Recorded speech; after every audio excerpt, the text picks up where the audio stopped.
Let's go. Y'all know what it is.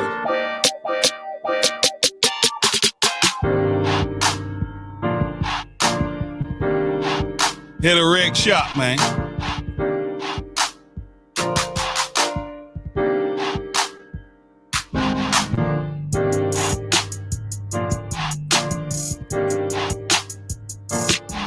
Welcome to another episode, the first episode of HTL Podcast. Let's do it, man. How y'all doing, gentlemen? Good. Good. How you doing, Rolly? What's going on, Big Tula? What's good, Rich? Hey, man. So, first order of business, man. Let's go on and do it. We talking about the free agency, right? Right. Sure. Free agency. NBA free agency. So what? I'm gonna let y'all lead the way. How y'all feel about the free agency? I'm just gonna say, Bronny is not ready for the NBA. I'm just gonna say, no. We gonna hold that. We talking about free agency. Okay. We gonna hold it. I jump right in on it. So since you brought that up, is what y'all think Klay Thompson gonna do for the Mavs? Okay, since I'm the one with the Mavericks hat on, I'm gonna start it off. I think he's an excellent piece to our team. Even though we lost Derrick Jones Jr., we also lost Josh Green, but I think he'll be able to pick up the pieces from those two guys leaving. Excellent scorer. Not so great on defense. That's what we're gonna miss about Derrick Jones and the other guy. But I think it's a great piece to the Mavs team. I think they're gonna really go pretty far this upcoming year with the addition of Klay Thompson. You can't tell me nothing else. I got my Mavericks hat on. You know what I'm saying? What you think, Tula? I mean, to be honest, I didn't get to see any of the finals. All the games were starting at 3 a.m. where I was at. So I just got to see little highlights. But from what I did see, I don't think Klay Thompson makes the difference they need. I mean, they're going to have to do some more. But, I mean, if it's the Klay from back in the day, but the Klay that we got today, you know, when you say he's not good at defense, he used to be that was one of his better attributes, but I don't know if he still got that. But I don't know if he could put in the minutes that they'll need.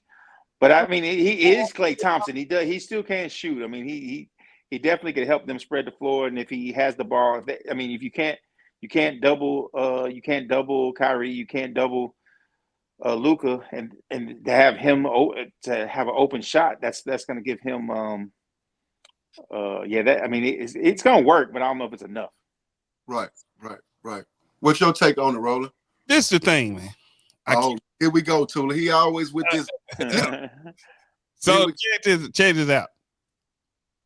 For what y'all lost, so he's not gonna put you over the hump to win the championship. So we gotta just be honest. You lost too many pieces. If you'd have got younger Klay Thompson, where he was a lockdown defender and he was knocking down a three, I can say, oh, okay, cool. Okay. But he's not gonna put you where you need to be as far as winning the championship. He ain't gonna do it. And at the same time, I think Paul George to the 76ers is a better addition than Klay Thompson to the Dallas Mavericks. Because you got to think about it.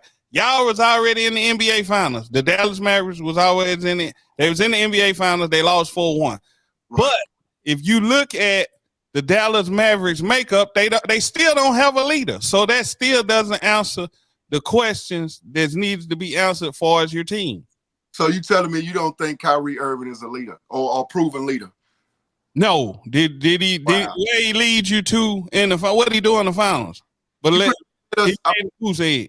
Okay, he pretty much led us to the finals. I mean, he led us past to the Western Conference Championship. We also won that with Kyrie. I just think, man, you know what I'm saying? Like, you know, everybody's hating on Kyrie right now. You know what I'm saying? Because of all the publicity he's gotten in the past about things he had, you know, issues he's had with his other teams like Brooklyn Nets and, again, Boston Celtics. But I think he's turned the leaf, man. I think this is a great opportunity again for Dallas, considering that we never had like that third superstar. And Klay can come in and be that third superstar. And, you know, he may not, you know what I'm saying, we may not win the finals this next year or two, but if we get a couple of more other pieces with that trio, with that core, I really do think we have a chance of actually winning the finals. You know what I'm Yeah, saying? I think he's a good. I think he is a great player, but Right. he's not. I don't know if he's a 3. I don't know if he's the big. You know, you need the big 3 now. I don't. I mean, I see 1 and 2. Maybe he's a 4. So you still need a 3. I don't see him being a 3. I don't see him being a big 3. Right.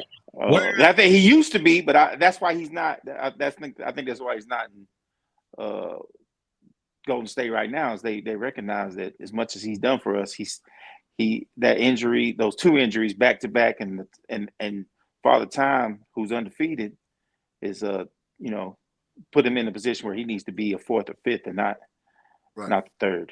What happened to the second option during the finals? Because obviously Luka was the first option. Of course. I mean, we lost. He it's like he wasn't focused, man. I didn't see it. Was he getting locked down? Was he his head just not in it? What was the issue? I didn't get to see. He got know how they have that certain thing when they call it the Kobe stopper.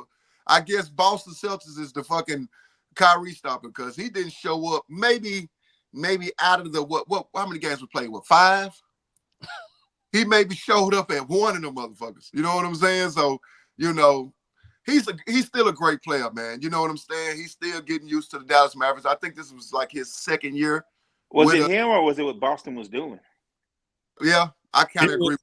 It was him. Okay, let's revisit.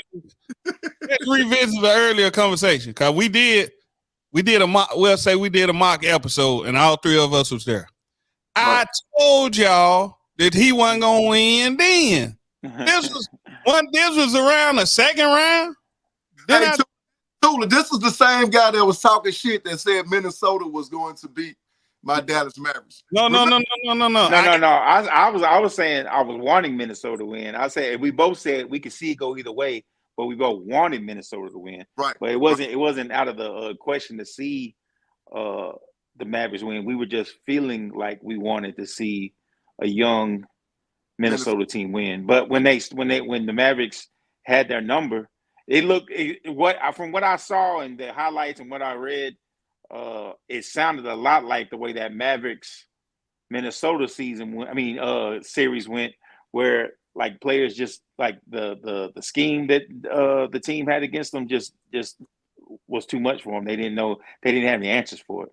Right. And maybe they were gassed a little bit, having did what they had to do to get there. I think they played a part in it too. They was a little bit gassed. That's not an excuse for them to lose the Hold on. As a professional, professional athlete, you get to where you want to be to win it all, and y'all sitting here talking about somebody was gassed. Yeah, it happens. You get that. That's why I talk about tough series. That's why this guy right here and his team look fresh the whole time because they had an easy schedule because they had the number 1 seed and they basically had lower competition all the way through. And when they got to the finals, they were way more rested than the other team they faced. But that's not saying they're not. When I say gas, I'm just saying it does play a part in it. A tough series takes a lot out of people. They talk the commentary coaches talk about that a lot. Is when you face a real tough competition is how they're gonna show up and that's all sports. How you're gonna show up the next series. Well, right. One series can take a toll and take you down. Like you might have been on trajectory to take it all, but you have a tough series. Them game 7s they wear on you. Right. Hey Tula, that guy behind you suck. I'm just gonna say that. I do not like Jason Tatum.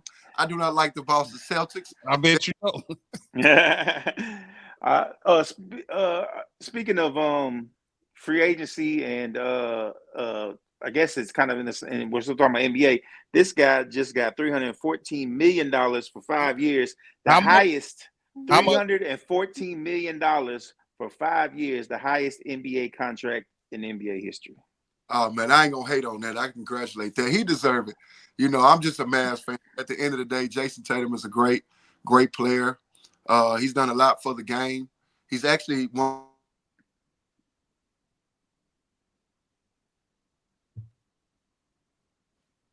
Can't hear a player like he was. He opened up a lot. I said that Jason Tatum has done a lot for the game. He's kind of almost like a generational player with his height and being able to play the position that he play and guard the people that he guard. So I can't hate on him. I just hate that they beat my Mavericks. But at the end of the day, he's a great player, and he deserved everything he got, man. Everything he got. So let's be honest. Okay. You don't remember me telling you when you was like, man, he don't never come through. I said, this is year. Didn't I say that? No, I bumped my head and fell. I don't remember that. I mean, that's fine. That's fine. I do agree that in the past he hadn't shown up, but Right. he got there, and this time he each time I think he learned, and they got over the hump, and he had teammates there that were able to take some of that pressure off of him, so it wasn't like it was in the past where it felt like it was all on him. It felt a lot more equally yoked this time. Right. I agree. So, and free agency, who would y'all say by far is the big? Well, besides Tatum, because Tatum got the biggest money, and who is the biggest acquisition for the team that they signed to? Since you talking about everybody in the free agent as a whole, because we also got Chris Paul, who just signed with the Spurs. Yeah, $11 million 1 season. Yeah. He ain't gonna do nothing. No, I mean he ain't gonna do that. I mean, like that's basically like hiring another coach or hiring a mentor. right? They just putting some money to have him in there just to kind of teach some of the stuff that he knows to the young players.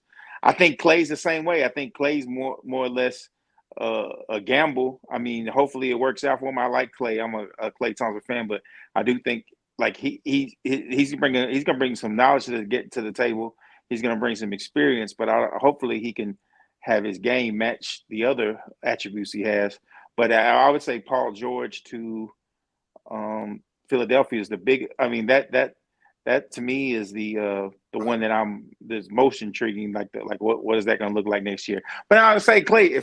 If Clay can be Clay, so I'm interested in seeing both. I would say they're both equal. I'm interested in seeing way both of those play out, and I wouldn't be surprised. I'd be surprised if Clay works out really well. But I wouldn't be surprised if Paul George and them do really well and they end up being 1 or 2 in the East. Right. I kind of agree with you too.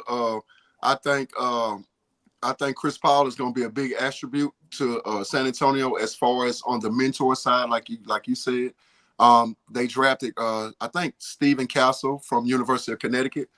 I got a chance to actually see Stephen play when he was in high school down there in Georgia. Great player then. He's going to be a great player for the Spurs organization. I think he's going to come in and mentor Stephen Castle because at the end of the day, I think Stephen Castle is going to have that starting point guard role. If not right away, sometime soon. So I agree with you on that. Those are the two main two, like what you said, Tula, I agree with as far as Chris Paul and Klay Thompson coming in too as well for the Dallas Mavericks. Don't forget. Okay, let's since we're on free agency, where y'all think DeRozan going? DeRozan is still out there. DeRozan need to stay his ass in Chicago because shit, that's where he gonna do the most attributes at. I don't see him going nowhere unless he goes to play some shit like I don't know, fucking Memphis or some shit. I mean, I don't know. Memphis, Utah, they could probably use him. I wouldn't put him with other major stars if that makes sense. Why I mean, Golden State's got room for somebody. I mean, they make room for somebody. They let Clay go. They let Paul go. Like, who are they looking for? Who are they looking at? Right. So could it be DeRozan? That'd be different. It's not what they. That's not what they. But it is like you have Wiggins. I mean, it would be definitely worth seeing how that worked out. I don't know if that's they're definitely holding that money for somebody. Right. I agree. So I mean, I think he's going to LA. Lakers. Yeah. Man, hey, for you Lakers, y'all team up. Well, who you think if he goes, you think he'll start over Bronny? Bronny ain't even gonna see the floor.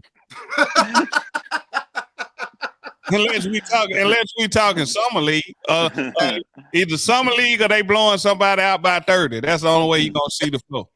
Put Bronny ass on the AAU team. He need to play another year at USC or something. I'm not gonna jump on that train. I'm gonna be kind of positive to this. I'm gonna be biased with this. I think that Bronny James is a great player. I don't think he's he a great player. Hold on, wait. You gotta think now. The man had a fucking heart attack, right? If I'm not mistaken. and he was out half the season, correct?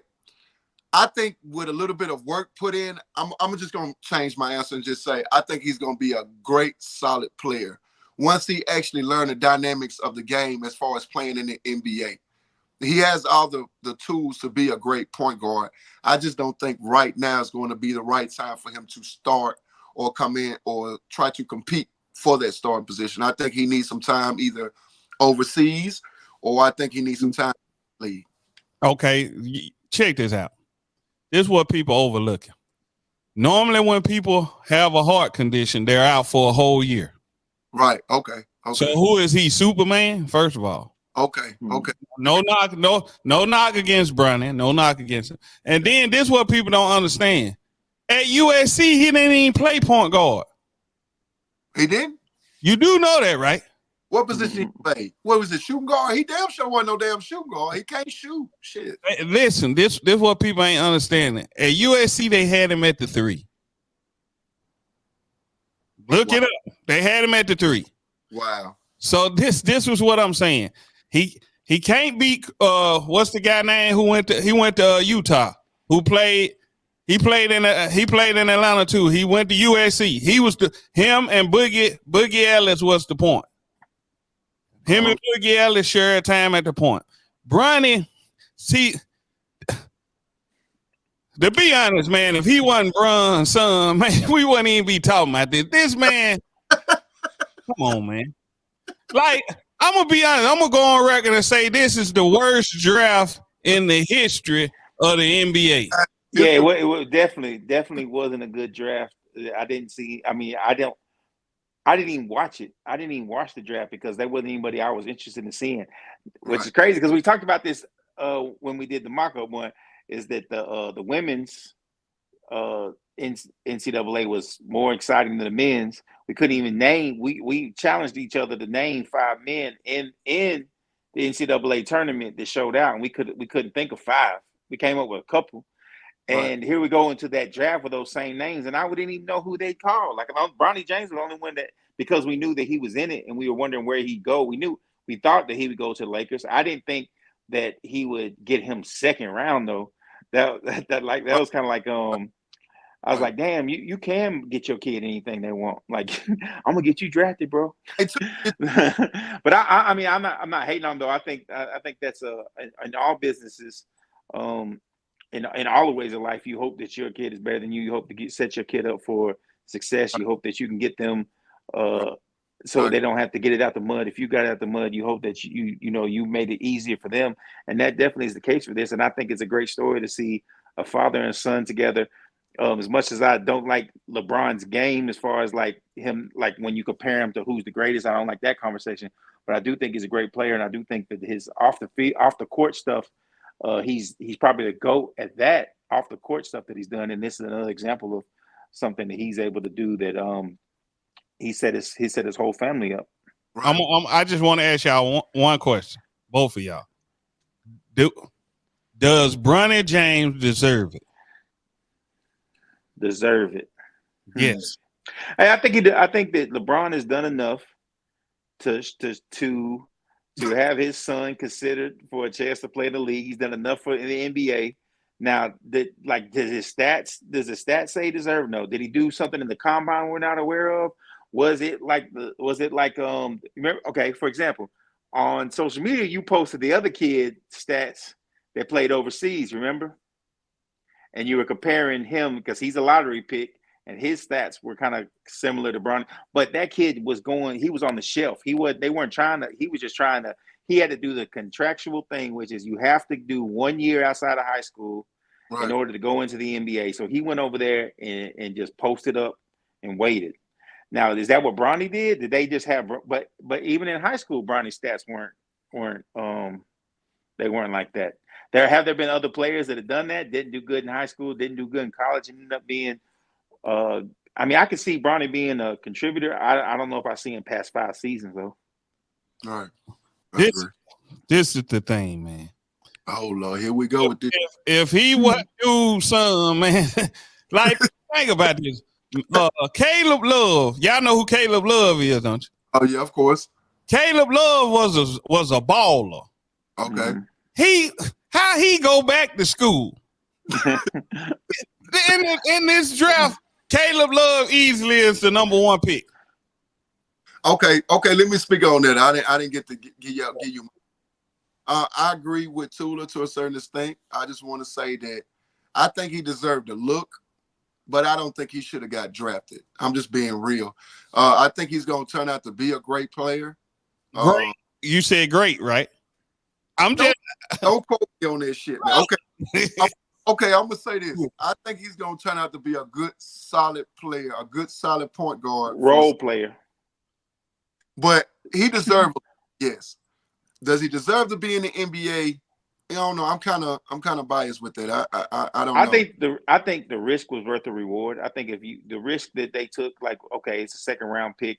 It's who else could they have got? Like, but if it works out, they definitely gonna sell tickets regardless if he could play or not. So are they looking just to sell tickets? Are they looking to have a story? Are they looking to win a game? I don't know. But I do know that people are gonna want to see a father-son duo.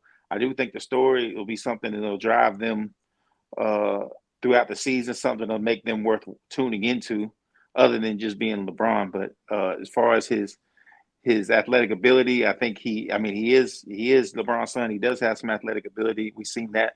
But as far as his stats, I haven't seen. I mean, he wasn't even starting on his high school team. He wasn't really starting in college. So I don't know. He did start Tula for I think he went to Sienna Canyon or some shit like that. His senior year, right? Right, yeah, his senior year. Okay. So is he more athletic? He got LeBron jeans, but is he more athletic than the dude who won the dunk contest? No, that's I was gonna say that too. Who won the dunk contest? Matt McClung. Yeah, 2 years in a row, and he sits on the he's down in the G League. Yeah, he was the MVP of the G League. I mean, there's a lot of players that balled out in college that end up in the G League and don't make it to the NBA. So I understand why people would be upset, but his father has been. I mean, if I was gonna the people do that GOAT debate, that'd be the only thing I could see that he's got over MJ. MJ couldn't get his son in the league. Right. Well, he got his son a shoe store, but he ain't get. If I was MJ, I wouldn't pick up a damn basketball. Let me tell you why. My dad worth $1 billion fucking dollars. Yeah. We buy tennis shoes every year, and he ain't played in the league in over 20, 30 years. I wouldn't even be thinking about no basketball. Plus, they wasn't as talented as Bronny was either. Okay, but the younger son, he does look like he'll be like we'll see. Yeah. But he's already balling better than the middle. Right. I mean, the oldest. So, in my opinion, let me ask y'all this: the dude, the guy from NC State, led his team to the Final Four. That's the one that got me. He slimmed down and everything. That's the one that got me. He led his whole college team. When they get knocked out, Tula, the Sweet 16 or what was it? He went to the Final Four. He went up against was it Ely, wasn't it? Yeah. Exactly. And he willed his team. Like we saw that man. He built a name for himself leading up from before making their way into the tournament and then throughout the tournament. And so to think that nobody risked trying to see what that would look like drafting him, and then have somebody that damn, I don't even know what you could call what he did. Like it wasn't really like. Okay, so the combine, that's what I keep on hearing people. Oh, he really did good in the combine. I didn't see the combine. I don't know what he did in the combine. I think they for him to be his size and his weight, his speed was pretty good. His agility was real good. They said he did good in that combine, which kind of rose his stock up. You know what I'm saying? So from what I heard that I seen, he did. I thought that was I thought that was a whole bunch of unnecessary commentary leading up to that draft, talking about Rich Paul calling people saying, "Don't draft Bronny. He'll go to Canada if you do." Man, that's when them calls are like, you didn't need to make. We weren't even thinking about him. Like, I think the only person that had him on the radar was the Lakers, in my opinion. And but I understand why they would, and I think it's a good story. And I'd like to see where it goes. I hope he does well. I hate to see anybody not do well, especially some of his kids. Like I'm a fan of kids. I hope he does well. I hope he proves us all wrong. But it just on paper, just from what we see, it does look a little weird that you'd have NC State was DJ to not get drafted at all after what we saw, and he made America fall in love with him during the NCAA tournament. That was the only one we could all name when we were trying to figure out the women versus the men's tournament. Zach Edey, the big dude. Yeah, them two. Yeah, who played for University of Purdue. Yeah, they got gassed out in the did he just drop out like Kyrie?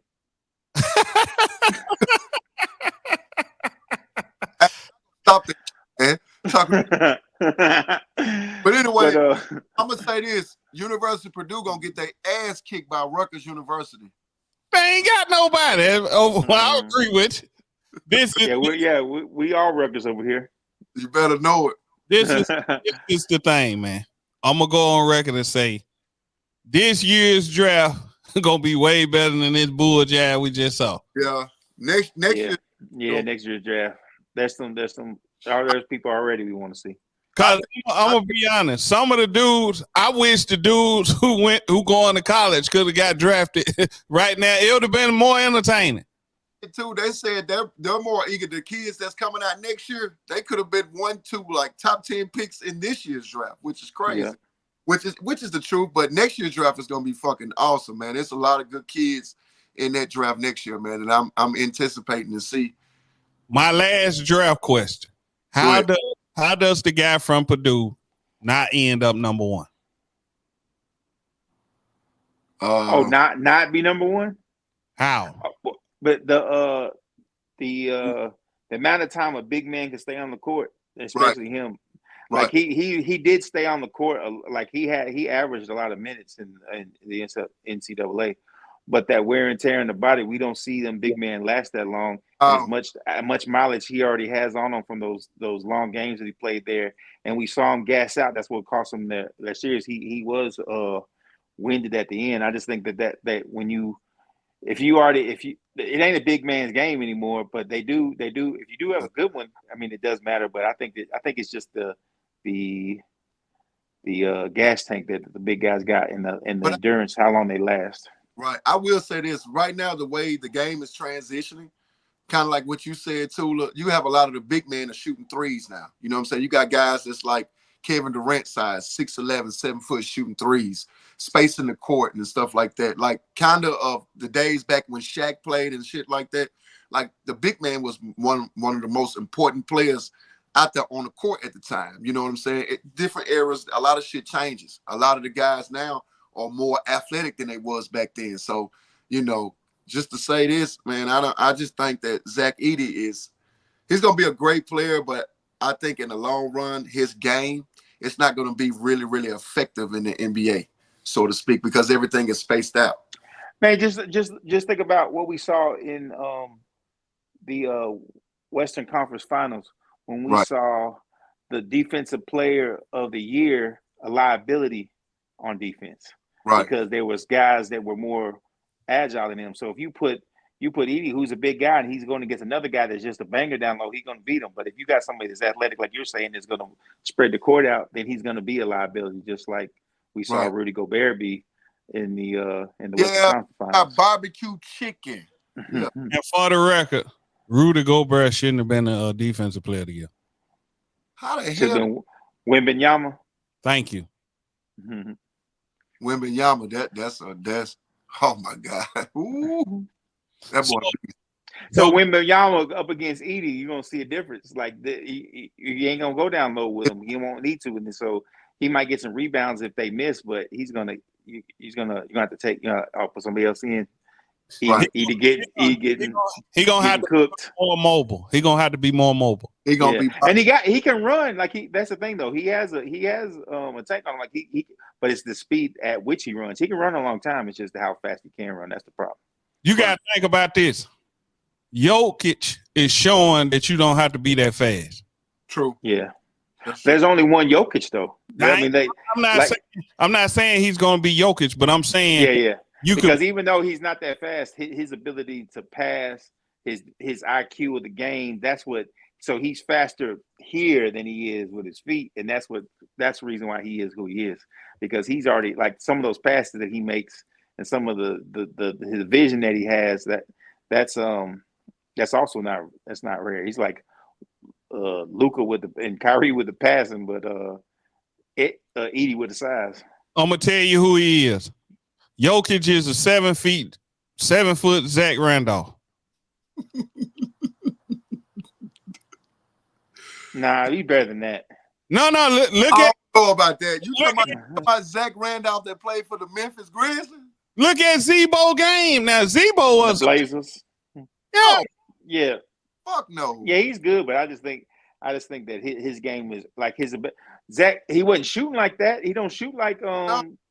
Jokic be shooting them threes and mid range consistent. So Zach Randolph didn't have a mid range game. Not like Joker's. Oh, not like that. He was more of your bang 'em down low, like post moves. I mean, if Joker, yeah, I don't know. His shot is I think his shot's just more pure. I'm not saying that Zach wasn't good. I like Zach Randolph, but I think that consistently his shot is he's a sniper out there. Right. So we coming up on the college football season. Yep. Yeah. Let's go, Balls! Boo Carter, number 6, baby. Well, I'm sorry, I put up the wrong number. Number 6, baby. Boo Carter Chattanooga's on. Chattanooga's on, baby. Boo Carter don't wear number 6. Oh, he don't. What he wear? 23? Yes. Oh shit. I'm still caught up in the high school shit. So listen, I'm gonna root for Boo, but I can't. I mean, I'm rooting for Boo. I hope Boo have a great year, but he will. I'm all in on the Volunteers. They got Boo and they got a Samoan quarterback. I ain't got no choice. Hey, We got no choice. Going to beat everybody in the SEC. I said it first. y'all gonna beat Alabama. Yes. Fuck yeah. So, first off, it's the year to beat Alabama. Saban's gone. They got to. They if you're gonna beat them, I think now's a good time. I did read something where they said that this coaching staff that Alabama got is an upgrade from what they had. I don't know. Yeah, I don't know who wrote that. I remember reading on one of the it was one of the real. I'm gonna say this. No. If you got a team that matches up with Saban's team, they lose every time. Saban can't coach. He just got better talent. I stand on it. Saban is John Calipari in college basketball. Calipari can't coach. He just had a better talent. So you standing on business by saying that you don't think Nick Saban can coach? He don't. When you have the equal amount of talent, it's proven. When you got equal amount of talent across the board, just like they do, they lose because he can't game plan. When you got better talent, you supposed to win. When it comes to coaching, that the X's and O's of the game, when you got the same amount of talent on both sides, that's when they show whether you could coach or not. And it's been proven that he gets whooped every time he plays somebody with equal talent. How many national championships do Tula, I'm asking you, do you know? How many national championships do Nick Saban got? You weren't listening. I was listening. I'd like to go. I'm have to go. I'm not going to chime in on what you. I hear what you're saying. I'm going to have to go back and look at those matchups because I think he won some national championships with some teams that people thought were better than them. When? Right. Exactly. I'm going to have to go back and look. I'm just trying to think about it. Okay. Like Calipari. How many Calipari got? I'll tell you. He had one. He just got one. And that's with Anthony Davis. This man that had all world talent and only got one. Damn, that sounds like LeBron. Here we go. So y'all going with the Volunteers. My team gonna have a down year. We just won a national championship, by the way. So we cool. Wait. Your team did what, Roland? Just won a national championship. Don't do that. Excuse me? What you talking about? So who's your team? I'm gonna put my head down on this. Please do. The Wolverines of Michigan. What are we doing? Michigan is get the fuck out. What you finna say in football? Nah, in football, we just won a national championship. Then the year lost your coach. That's He's fine. out.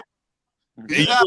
That's the dumbest move he could have made. He gonna regret that. But anyway, so we went to the semis the year before that. Then we won it. So what are we talking about? Okay, but let me ask you a Yeah, question. they're good. Something about the players being talented that won the games for Nick Saban, right?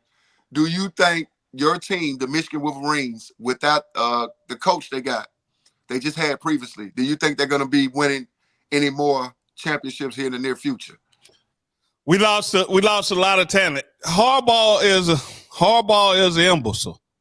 He's a motivator, but he's an imbecile. So I mean, I'm gonna just keep it real. And right. he did what he had to do. And I'm gonna say this: it's proven that he can win in the NFL too. Yeah, we went to the Super Bowl with him. Yeah, so he can win in the NFL. He just an imbecile. Something wrong with him. Speaking of NFL, how about them Cowboys? Yeah. Said nobody ever. Time I talk about the Cowboys, it don't matter where the fuck I'm at. Everybody put their head down. Listen, man. Listen. Because my Cowboy fans could be delusional. Nah. No, I'm not. Listen, I'm okay, Tula. I'm gonna tell you something. I'm one of them fans that I'm gonna always be a Cowboys fan, no matter what. I'm gonna defend them. I can understand that. But I can say this: moving forward, man, we got to get past the fucking first round. Period. I'm gonna say this to the up team time. And I hate to say this with a 49er fan right here with us. I hate to say this. I hate to say this. But long as Jerry Jones, they lost the fucking Super Bowl. But they went. They went. Yeah, we did lose it. We did lose it, but we were there, and we were just a couple of mistakes away from winning it. But y'all's quarterback said y'all Super Bowl was beating us. That's the problem.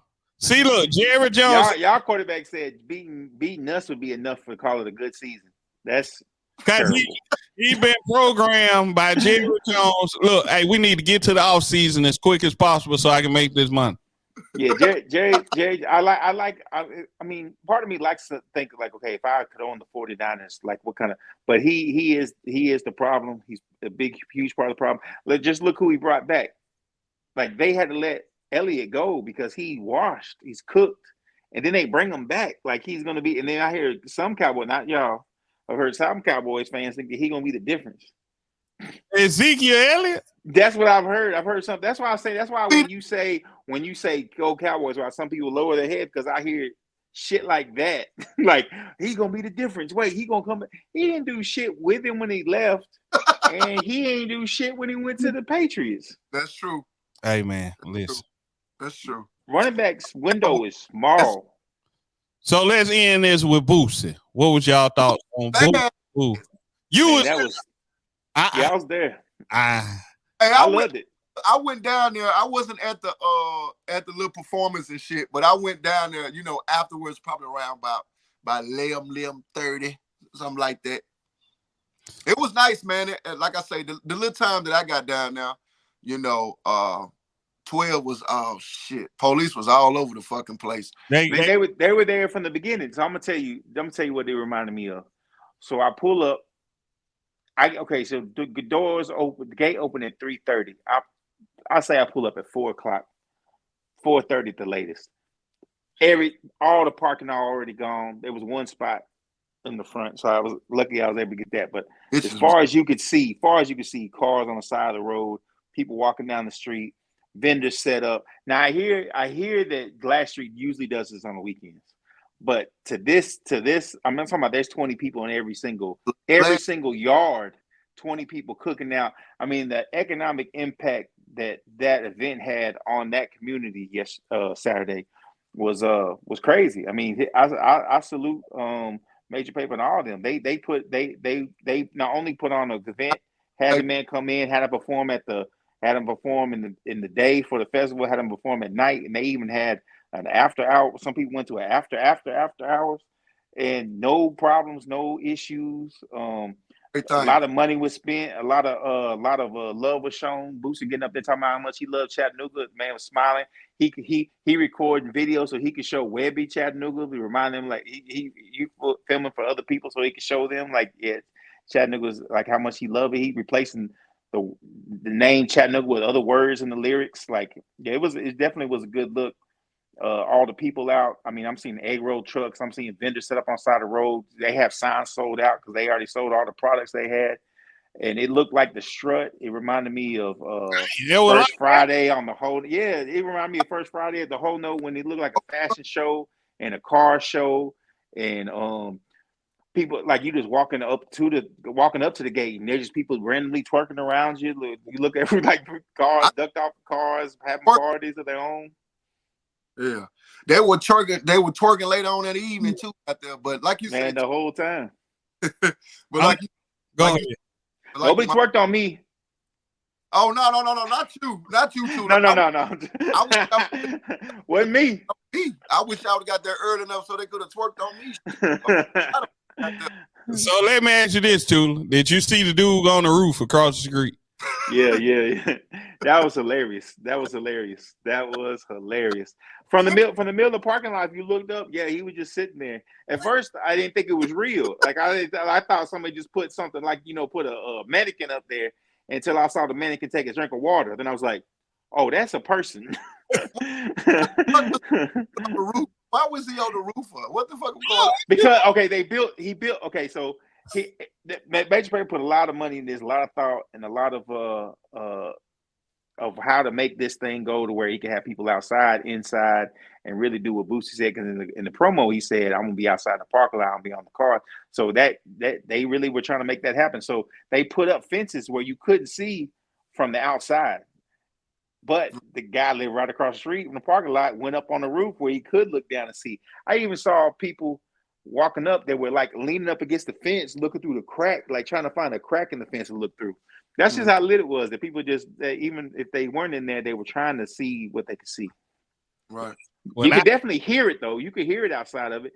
And like I said, it was a soundtrack. The whole street, both sides, Glass Street, the back streets, from the grocery store all the way up to the whatever that road is, that was that Crest or whatever, it turns left or right up there. Mm-hmm. It was packed as far as you can see. There was police going up and down. I'm gonna say it's one of the safest I ever felt. I mean, went through metal detectors, you get patted down, wanded, security everywhere, but there wasn't no problems. It was a whole lot of females. Let me ask you a question. What was the age?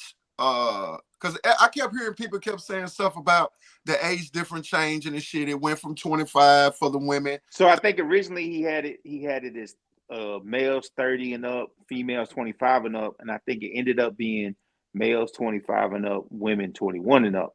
And I heard some people had an issue with that because people had issues with it, and they were thinking that I think the after party was 25, 30.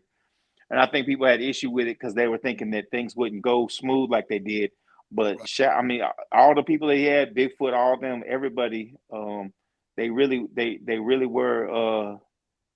They had that thing. It was smooth, man. The way you walked in, the way you walked out, the you weren't waiting in line for the bar, you weren't waiting in line for the food to get the way up to the. I didn't see nobody have no problems. All I could see was people smiling. Like when he started performing, I was just looking around. I was loving it because I was just looking around because I'm embracing I'm now Unc, right? I'm big Unc. Like I'm not young dude no more. So I'm asking for chairs now. I'm like, hey, y'all gotta like I'm sitting down, like I'm on the stage sitting down filming and stuff. And I'm just looking around, just smiling because I'm thinking like, man, look at all these people out here having fun. Boosie having fun. He's smiling, he performing, ain't no problems. The security, they having fun. They watching everybody, but they still everybody. It was just all good vibes. It was what it should be, and hopefully this is the beginning of more. Like so far, no problems at anything out there. Glass Street's got stuff going. Been having stuff going on every weekend, and I think it's a beautiful thing. Chattanooga we need to have a nightlife. We need to have a place that we can go, and unfortunately, in the past, a lot of places that we've had. Things haven't always went smooth, and I think that's maybe we have a change in our culture, maybe we have a change in our city, maybe the people have matured more. I definitely know it has a lot to do with the decisions he makes, the people he's employed, and the amount of security he's putting out there. He didn't want no problems. Like, I mean, they telling you, like, we're gonna have the police there. If you get into trouble, you're gonna go to jail. We're gonna have your car towed. So they let them know, like, safety is their number one concern, their number one priority. And I felt like that too when I'm going in there, and I feel like I'm in Miami, where they first I got to put my arms out and they pat me down. Then I'm going through the metal detector. Then they want me and pat me down again. I mean, that's three checkpoints. That's just to get into the door. You know what I mean? Who actually did the security down there? Was it Bigfoot, Joe Reed? Yeah, it was a collaboration of people. So I knew no Bigfoot was the main security, but they had police. They had police there too. Right. Yeah, they want me. So was Boosie the only one who performed? Yep, Boosie was the only one who performed, and he went for at least. Shit, I can't tell you. I felt like he performed for 2 hours. I don't know how long he actually performed, but it felt like it was a long time. I know I had to go find me a seat twice. He was standing on top of the speaker so long, I was like, I had to get me a little breather 2 times. Animated like a motherfucker, man. He'd be all over the place. He loved this. He loved He started off when he first came out. He said it. I mean, I got a clip of it. He was like, he was just like, I fucking love Chattanooga. He's like, I fucking love Chattanooga. And he tell the DJ, he's like, DJ younger dude, he's like telling the DJ, he's like, you don't understand, man. You could play my whole catalog. We in Chattanooga. He said, you could play. He said, I'm about to play some shit I don't play in every city because they y'all love Boosie. I'm about to play everything. He went all the way back. He was playing, like I said, he was changing the words to Chattanooga. He was he was excited. He said he was gonna leave with about 2 or 3 of them. Like he loved the city. I was with Boosie ass when he took them 2 or 3 with him. Shit, I would have. When I left, I saw 2 girls with him. They were bad. I don't know what maybe they were just talking. I just saw 2 women with him. Just saying. Yeah, just saying, you know. Hey man, for those who watching, man, y'all go to HTL Podcast and subscribe right now on YouTube, man. Subscribe right now. Hey man. So what y'all want to leave the people with from this first episode, man? We covered a lot. I just hope that the people enjoyed our content and there's more to come, more interviews.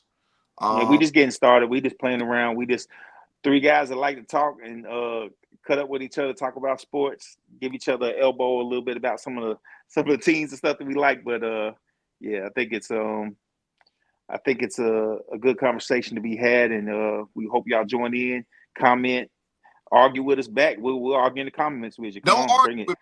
I ain't with this. I'm gonna say back what I want to say to you. Don't argue with me. If you bring it, I like it. Let's debate. You have no chance. So with me, y'all know what it is. I'm gonna be on your head. Say something in the comments if you want to. That's what I want. I love it. I know you. If I know you, I'm gonna be on your head. But now I'm just talking. It's all in fun, man. I appreciate everybody that's going to tune in and that is tuning in to the podcast HTL. Like Tula said, we're just getting started, man, and more to come. Eventually, we're gonna have some interviews and things of that nature. Maybe Ace Bailey, Boo Carter, some of the young guys that came out of Chattanooga that's doing great right now in college. Also, the young lady that played for CCS, what is her name? Momo Buckets. Yeah, maybe we can get home to see the truth. Do something good for the city, man. And I think this is gonna be good, man. And shout out to my guy Hoop Trucks. I think he just started his podcast too as well. I think he did an interview with EJ, which was awesome, man. Great job, brother. Oh yeah, I saw that. And shout out Coop the Beat Man. He got a podcast going too.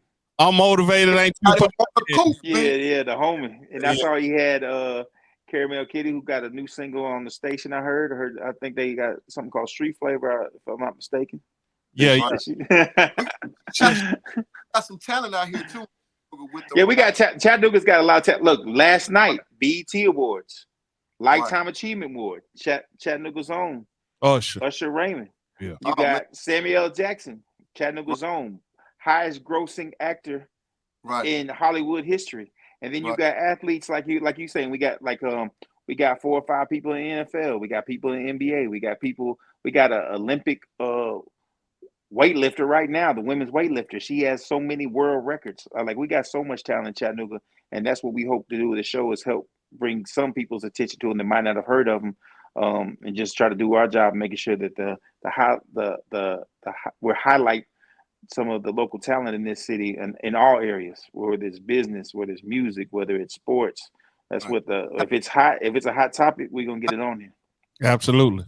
Shout out to Uncle Banks out there doing his thing with his record label. I know a young lady that's up and coming singer out of Chattanooga. Her name is Deja Trumbull. She's gonna be awesome, man. She's got a great voice. I'm really looking forward to hearing some more of her music. It hasn't been out in a while, but I'm looking forward to some new music from her. Also, a shout out to my homegirl. She's got a cleaning service. It's called Exclusive Cleaning. You can check her out on her page on Instagram and on Facebook. Man, we just about collabing and, you know, doing good things for the city and just putting good positive vibes out there for people. You know what I'm saying? And if you're doing something positive, man, most definitely we're gonna talk about it. Oh, this way. No, this way. Roland got a morning show that he do where he focus on local talent too, man. And he got a deprogram show. So definitely, if in the meantime, he got something for you, a daily fix for you. And go ahead and tell him what you got going. Hey man, to wake up with RMJR, man. Lollipop tendencies, don't you? Roland, these niggas got some lollipop tendencies. Hey man, you come to the deprogram show, you will get exposed. The lollipop tendencies merch. Hey, do you have lollipop tendency? The shirt is on the way. Hey, we coming with it, man. We got and shout out to you too, Big Tula, man. I just want you to know you do a great thing around here, man. Positive. I always been a mentor to a lot of these kids around here, and just being a major force for Chattanooga, man, and spreading. Appreciate it.